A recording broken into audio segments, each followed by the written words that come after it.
kita berbicara mengenai membedakan antara pekerjaan Tuhan dan bukan pekerjaan Tuhan. Nah, semalam saya sudah bicara kepada kita sekalian berkaitan dengan untuk bisa teman-teman menyimpulkan apakah situasi-situasi sulit yang terjadi ini adalah merupakan kehendak Tuhan atau berasal dari Tuhan atau Tuhan yang memberikannya pada kita, ataukah situasi sulit yang terjadi hari-hari ini apakah itu berasal dari iblis atau setan. Dan kemudian juga kita sudah melihat apakah ada juga peran kita, unsur keterlibatan manusia di dalamnya. Nah, oleh karena itu setelah kita melihat apa pekerjaan Allah, apa pekerjaan iblis, dan apa tanggung jawab manusia, tentu teman-teman sedikit banyak sekarang bisa memahami situasi-situasi sulit ini berarti apa ini gitu kira-kira ya. Roma pasal 8 ayat 28. Kalau saudara sudah ketemu, mari kita akan membacanya. Perhatikan saya baca untuk kita sekalian. Kita tahu sekarang bahwa Allah turut bekerja dalam segala sesuatu untuk mendatangkan kebaikan bagi mereka yang mengasihi Dia, yaitu bagi mereka yang terpanggil sesuai dengan rencana Allah. Sekali lagi saya ulang, kita tahu sekarang bahwa Allah turut bekerja dalam segala sesuatu untuk mendatangkan kebaikan bagi mereka yang mengasihi Dia, yaitu bagi mereka yang terpanggil sesuai dengan rencana Allah. Nah, perhatikan Bapak Ibu, ayat Alkitab ini memberitahukan kepada kita sekalian bahwa Tuhan dapat menggunakan segala sesuatu, Tuhan dapat menggunakan apapun yang terjadi dan membuatnya turut bekerja untuk mendatangkan kebaikan bagi kita. Itu yang dikemukakan oleh ayat Alkitab ini. Tetapi perhatikan Bapak Ibu Saudara-saudara, apa yang dicatat dalam ayat Alkitab ini tidak akan terjadi begitu saja pada kita. Walau kalimatnya berkata bahwa Allah turut bekerja dalam segala sesuatu untuk mendatangkan kebaikan bagi mereka yang mengasihi Dia, bukan berarti ini akan terjadi secara otomatis begitu saja. Sama seperti seseorang tidak akan terinfeksi dengan virus secara otomatis begitu saja. Seseorang tidak akan mengalami krisis secara otomatis begitu saja. Nah, kalimatnya berkata Allah dapat menggunakan segala sesuatu untuk bekerja mendatangkan kebaikan pada kita sekalian. Tetapi bukan berarti sekali lagi semua ini akan masuk begitu saja dalam hidup kita. Sebab kalau memperhatikan secara hati-hati penulisan ayat Alkitab yang dicatat dalam ayat 28 ini, maka kita akan menemukan bahwa ayat 28 ini tidak berdiri sendiri Bapak Ibu Saudara-saudara. Ada ayat-ayat di atasnya yang menjadi alasan kenapa kalimat 28 ini berbunyi demikian. Kalau dalam terjemahan bahasa Inggris, kalimatnya ini menggunakan kata sambung. Diawali dengan kata sambung atau kata penghubung, yaitu kata dan. Kira-kira kalimatnya begini, dan kita tahu sekarang. Ada kata dannya sebenarnya. And we know that all things work together for good to who love God. Itu kalimatnya. Jadi oleh karena ayat ini menggunakan kata penghubung, yaitu kata dan, and we know, dan kita tahu segala sesuatu turut bekerja mendatangkan kebaikan, maka kita perlu memperhatikan kalimat di atasnya. Kalimat di atasnya lah yang akan membuat kita bisa mengerti bagaimana supaya apa yang dikemukakan dalam ayat 28 ini bisa terjadi. Makanya saya omong tadi, ini tidak akan terjadi secara otomatis. hanya karena saudara mendeklarasikan misalnya, hanya karena saudara memperkatakan, menghafal ayat Alkitab ini, lalu kemudian saudara mengumandangkannya sehari-hari. Kita tahu bahwa Allah bekerja mendatangkan kebaikan bagi mereka yang mengasihi Dia. Saudara menghafal dan memperkatakannya terus-menerus, lalu berharap itu terjadi secara otomatis. Perhatikan dulu, kenapa dia menggunakan kata dan. Ayat 26, perhatikan saudara-saudara. Demikian juga Roh membantu kita dalam kelemahan kita, sebab kita tidak tahu bagaimana sebenarnya harus berdoa. Tetapi Roh sendiri berdoa untuk kita kepada Allah dengan keluhan-keluhan yang tidak terucapkan. Dan Allah yang menyelidiki hati nurani mengetahui maksud Roh itu, yaitu bahwa ia sesuai dengan kehendak Allah berdoa untuk orang-orang kudus. Perhatikan kalimatnya berbunyi, sebab kita tidak tahu bagaimana seharusnya berdoa, tetapi Roh sendiri berdoa untuk kita kepada Allah dengan keluhan-keluhan yang tidak terucapkan. Lebih enaknya dari awal sebenarnya ya. Saya ulang sekali kalimatnya berkata, Roh membantu kita dalam kelemahan kita, sebab kita tidak tahu bagaimana seharusnya berdoa. Nah, jadi dari kalimat ini Bapak dan Ibu saudara-saudara, dapat kita mengerti bahwa yang harus dilakukan sebenarnya oleh anak-anak Tuhan, supaya segala sesuatu yang terjadi dipakai atau diubah oleh Allah untuk bekerja bagi kita dan untuk mendatangkan kebaikan bagi kita, maka keterangan ayat 26 ini harus kita mengerti. Supaya yang dicatat dalam ayat 28 itu terjadi, yang diperlukan oleh anak-anak Tuhan atau yang harus dilakukan oleh anak-anak Tuhan adalah berdoa. Makanya kalimatnya berkata begini, Roh membantu kita dalam kelemahan kita, sebab kita tidak tahu bagaimana sebenarnya harus berdoa. Kata membantu, saudara garis bawahi kalimatnya itu. Kata membantu kalau diterjemahkan Bapak Ibu saudara-saudara, maka pengertian harafiah membantu itu adalah menyatukan dua hal yang berpisah atau yang berbeda. Itu yang dimaksud dengan membantu. Atau bekerja sama, atau memberi bantuan, atau menolong. Itulah yang dimaksud dengan membantu. Jadi ada dua unsur yang terpisah sebenarnya. Nah, kemudian dua unsur terpisah ini dijadikan satu. Ada yang menjadikannya satu. Ada sesuatu yang menjadikannya satu, Bapak Ibu saudara-saudara. Ini bicara mengenai pentingnya suatu kesatuan, yaitu suatu kesatuan antara kita dan Roh Kudus. Kita dan Roh Kudus harus menyatu. Setelah kita dan Roh Kudus menyatu, maka dengan demikian dua unsur yang berbeda ini tadi akan menjadi sebuah satu kesatuan dan akan membuat apa yang Allah janjikan di ayat 28 menjadi kenyataan. Dengan kata lain saya mau bilang begini, mungkin agak rumit saudara menangkapnya. Dengan kata lain saya mau bilang begini saudara-saudara. Apa yang dikemukakan dalam ayat 26 dan 27 itu tidak bermaksud bahwa Roh Kudus yang berdoa buat kita, bukan. Roh Kudus akan membantu kita ketika kita berdoa, itu maksudnya. Saya ulang sekali lagi. Roh Kudus akan membantu kita dalam berdoa ketika kita berdoa. Jadi bukan Roh Kudusnya yang berdoa buat kita. Roh Kudus akan menolong kita untuk membantu kita apabila kita berdoa. Pendek kata begini, apabila kita melakukan bagian kita, maka Roh Kudus akan melakukan apa yang menjadi bagiannya. Begitu kira-kira Ibu Bapak.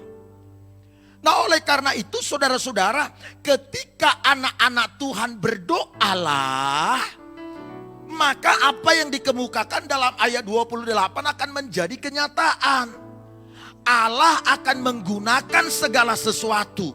Apa yang disebut dengan masa sulit, apa yang disebut dengan krisis misalnya, Allah akan menggunakan semua ini untuk bekerja mendatangkan kebaikan bagi kita, yaitu apabila kita berdoa. Tetapi bagaimana mungkin Allah bisa mengubah segala sesuatu atau mengolah segala sesuatu, termasuk krisis, termasuk masa sulit, termasuk masa-masa sukar. Bagaimana mungkin Allah bisa menggunakannya ini, mengubahnya ini, lalu kemudian mendatangkan kebaikan bagi kita, sementara kita tidak berdoa. Yang paham boleh ngomong amin. Nah, oleh karena itu saudara-saudara, yang harus dilakukan oleh gereja Tuhan situasi-situasi sulit ini adalah doa. Ini gak boleh dianggap enteng Bapak Ibu. Kalau saudara ingin melihat situasi sulit, situasi yang ada ini adalah datang dari iblis, ini bukan pemberian Allah, maka harusnya kita berdoa. Kita harusnya melawannya di dalam doa, mengusirnya di dalam doa, menolaknya di dalam doa. Nah, jadi kalau dalam situasi begini Bapak Ibu, kalau masa sulit ini bersumber dari Tuhan, tentu kita tidak diminta berdoa. Tetapi karena ini adalah pekerjaan iblis, gereja harus berdoa. Itu sebabnya tidak boleh anggap enteng dengan situasi sulit dan lain sebagainya. Karena itu bukan bagian dari pemberian Allah pada kita. Kita sudah lihat pekerjaan Tuhan semalam itu apa. Jadi dimanapun kita doa, jangan dianggap enteng. Kita harus berdoa untuk apa? Menolak. Untuk apa? Mengusir. Untuk apa? Menghalau. Kita doakan. Sehingga kita tidak tetap ada dalam cengkeraman masa sukar dan kesulitan. Kemudian ibu bapak saudara-saudara, apa yang berikut kita lakukan? Perhatikan Alkitab kita. Roma 8 ayat 28. Sekarang boleh tolong dibantu baca. Kita tahu sekarang bahwa Allah turut bekerja dalam segala sesuatu untuk mendatangkan kebaikan bagi mereka yang mengasihi Dia, yaitu bagi mereka yang terpanggil sesuai dengan rencana Allah. Perhatikan hal kedua yang harus kita lakukan berdasarkan Alkitab ini di saat situasi-situasi sulit terjadi. Yang kedua ialah mengasihi Tuhan Bapak Ibu Saudara-saudara.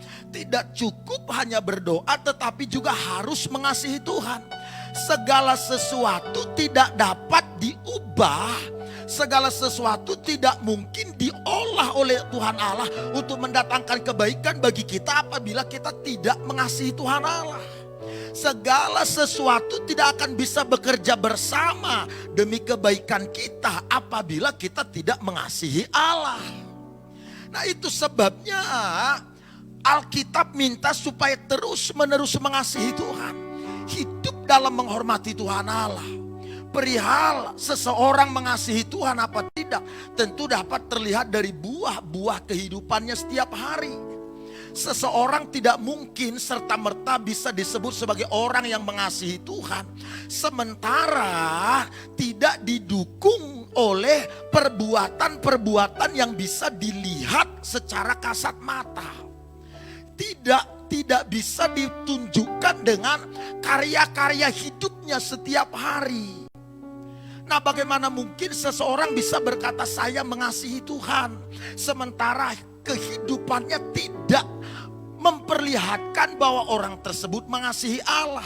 Nah, masa-masa sukar seperti ini, masa-masa sulit seperti ini Tuhan izinkan. Sekali lagi, ada kalanya Tuhan izinkan terjadi. Saya lebih setuju ketika ada masa sulit Tuhan izinkan terjadi, tapi bukan berarti bersumber dari Tuhan. Masa sulit itu tidak datang dari Tuhan, tapi ada kalanya Tuhan izinkan terjadi.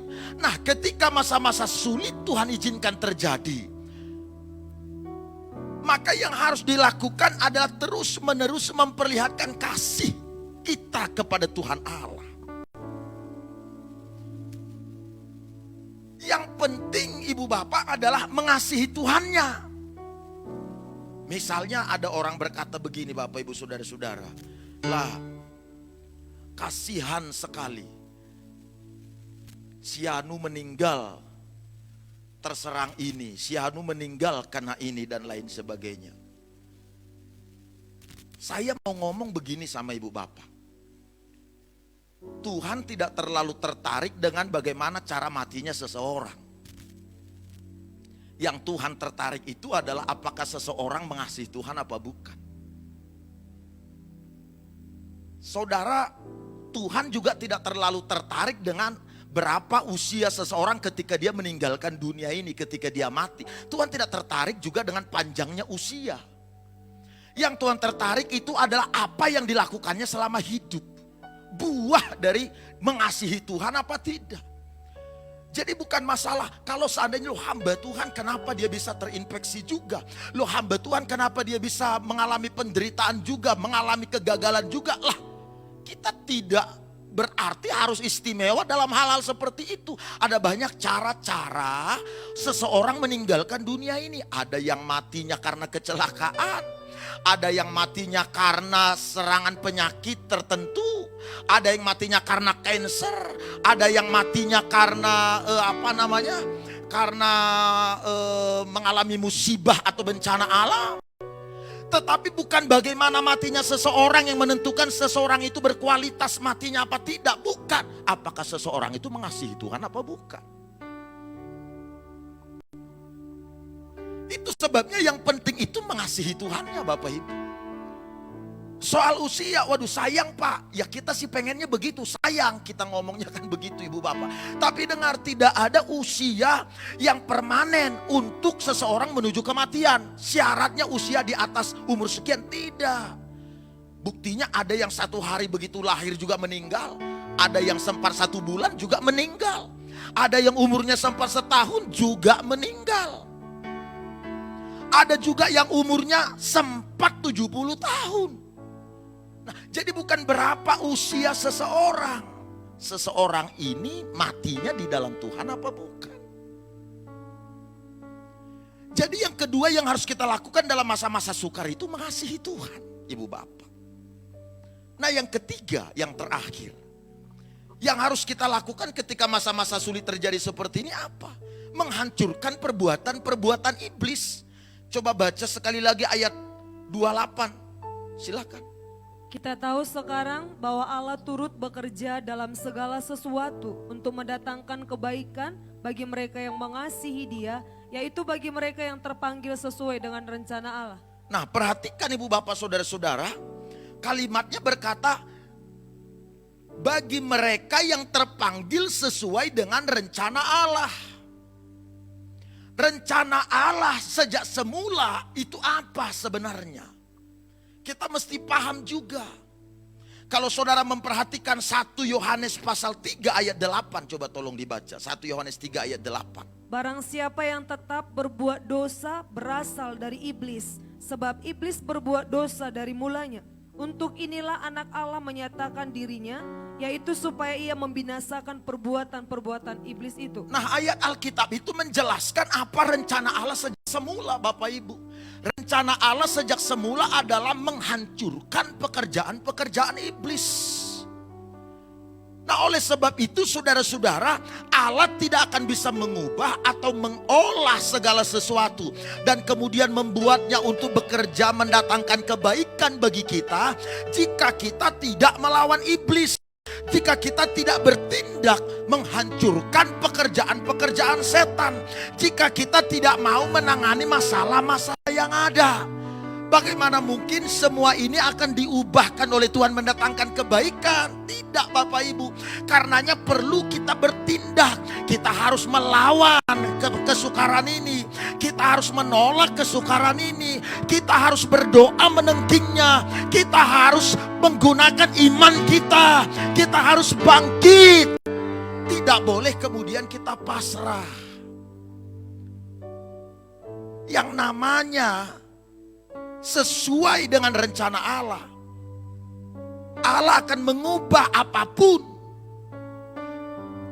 untuk bekerja mendatangkan kebaikan bagi mereka, yaitu mereka yang terpanggil sesuai dengan rencana Allah, yakni mereka yang mau bertindak melawan pekerjaan setan, melawan pekerjaan iblis. Jangan saudara berpikir bahwa COVID-19 ini adalah ya terjadi begitu saja. Oke, apapun itu pemikiran saudara, saya menghargai, tetapi dengar, ini peperangan. Ini bukan dari Tuhan. Oleh karena ini bukan dari Tuhan, gereja harus bangkit menolaknya. Gereja harus melawannya. Gereja harus berdoa mengusirnya.